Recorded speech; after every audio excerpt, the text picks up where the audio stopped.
பாண்டவர்கள் தங்களது வனவாச காலம் முடியும் இறுதி நாளன்று காட்டை விட்டு வெளியேறும் முன் காளி தேவியை வணங்கினாங்களாம்.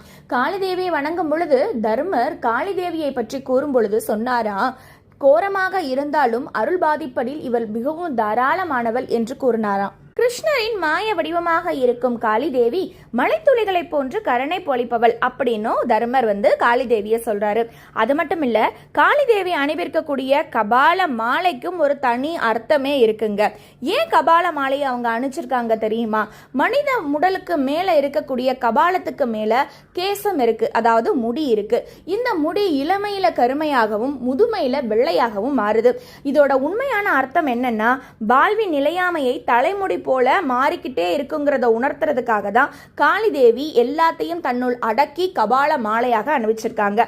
உடனே தர்மர் முன்னாடி தோன்ற காளி தேவி எப்பொழுதும் உங்களோட சரித்திரம் பாடப்படும் என்று கூறினாங்களாம்.